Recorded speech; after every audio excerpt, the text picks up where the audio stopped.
Okay, so again, that's a transgendered child. This is, you've probably heard of this person. She just put out another one with her as a teenager, and it's a picture, like a photograph type one.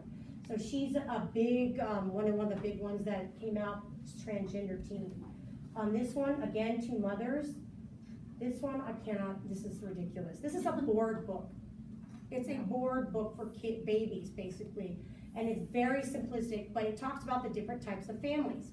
And so it says, two mommy families, two daddy families, and it's very basic, that's all it says.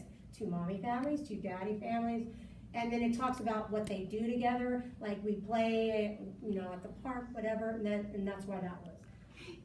What about Hop on Pop? Hop on Pop, again, that's, there was a line in there, I don't remember what it said, but there was some line that was, this was an older one that was challenged. It was like in the early 90s. So there's some language in it that someone didn't like. It was violence. Yeah.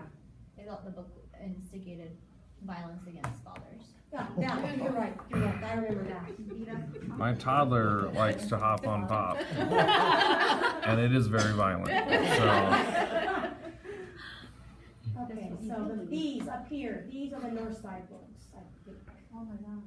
We just read through mine. These are the ones through Northside. Well, this one is one of the most challenged in the last 10 years. Why?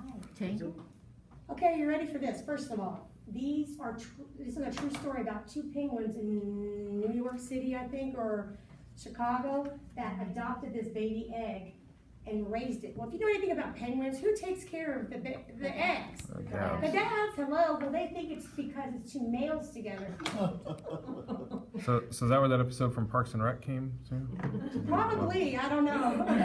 So that's the whole thing. It talks about the true story of these two penguins in Central Park Zoo, or the Chicago Zoo, that adopted this egg and raised the egg. And it's one of the, it's been on there, it's been on almost. Maybe the males have that thing. Out of the last like 10 years, it's been on there 8 times. Like 6 to 8 times in the last 10 years. It's one of the most challenged. This one, it's got inappropriate stuff. This one, I could not believe. This one's in our library. Check this out. Oh, we've read it in my class. Yeah, it has to do with the racial stuff, and I think some of it is a little upper level. It's like an adult book, really. So it's probably inappropriate for them. And this one is the one that's the most recent in Northside right now. That's the only one I could find in after like 2005 maybe. Sorry, okay, so I can go a little bit faster then. So this one, and this is the one I was talking recently. She's the one who also did Ta-Ta for now or something like that. Thank you or something. Like, there's another one that she put out. And there's one with the smiley face on it. She did. It's a graphic novel about a middle schooler, and it's inappropriate for the grade level. And so they banned it in elementary school libraries. They pulled it from every elementary school library in Northside. It can only be in middle school and high school. That's the only one that I've been able to find in the recent years. All of these, except for this one, they have been challenged in Northside. This is the only one that's been banned. When you mean challenged, you're going to talk about in a minute about who challenges, right? Someone challenged it, and then Northside either kept it. Most of these they kept.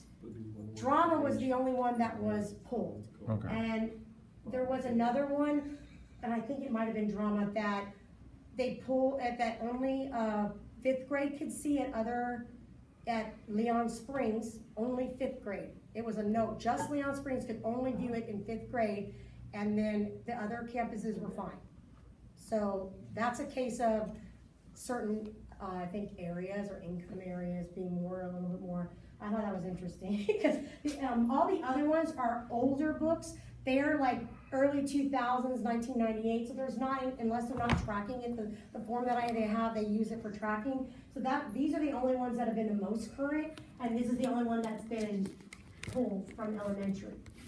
And I think we do have this, because I remember seeing this, or it was at a school I was at before. And I know we have this. This is a really old, this is like 1989 or something. It's like in the early 80s, because I couldn't even find a current copy on Amazon. So, and I have this in my library, and this is because of witchcraft.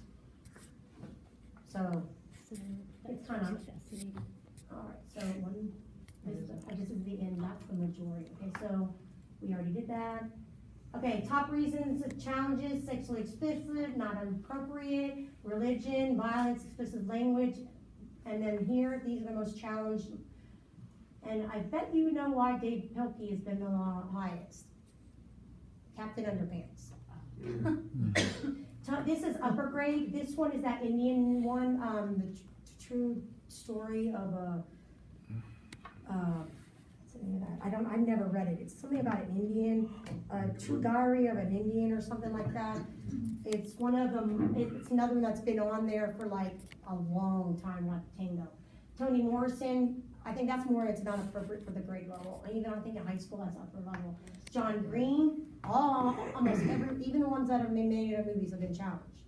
So he's the most contemporary, and the other one that's not on here that I've heard all about is Phyllis something Naylor, George Naylor, someone.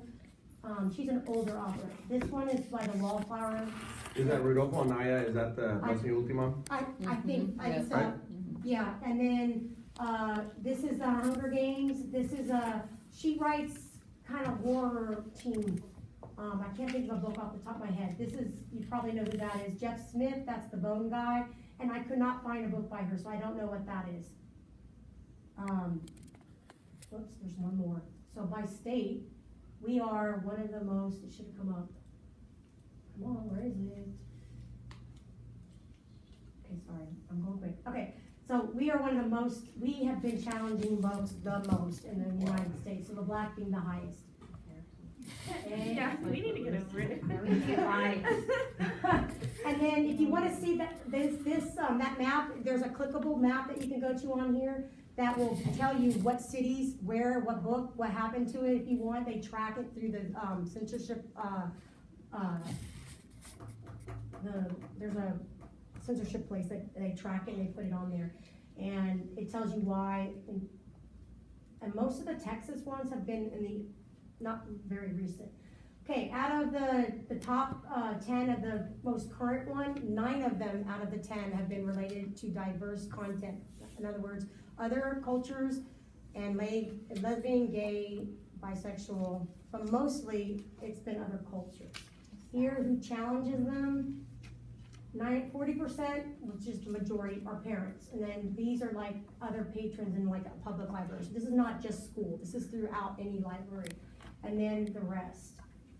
Okay, and then this right here, we don't have time for this, but it gives you a little bit more. There's the Holy Bible right there. They asked, there was a poll done asking, well, should we restrict access to these books? And so these are like Holy Bible, the evolution. And so should we restrict access, should we or should we not? We should restrict access to these. So 78% should be able to, 80% should be able to read, these are they should be able to. And then these are they should not be able to.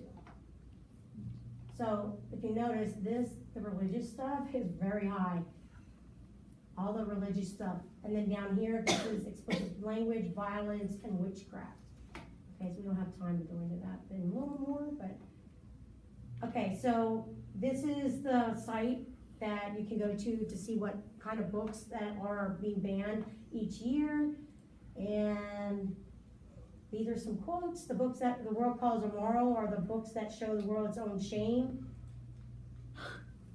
Yes, books are dangerous. They should be dangerous. They contain ideas, and that's mainly why we read them to our kids, because they have ideas in them. If you didn't want your child to eat candy, would you forbid them their friends to eat it too? If you didn't want your kids to stay up late, would you forbid all their friends to stay up too? If you didn't want your kids to read Twilight, would you forbid all their friends to read it too? So that's going about like to exclude everybody. And then that's it. And these are all mine. You don't need to see that.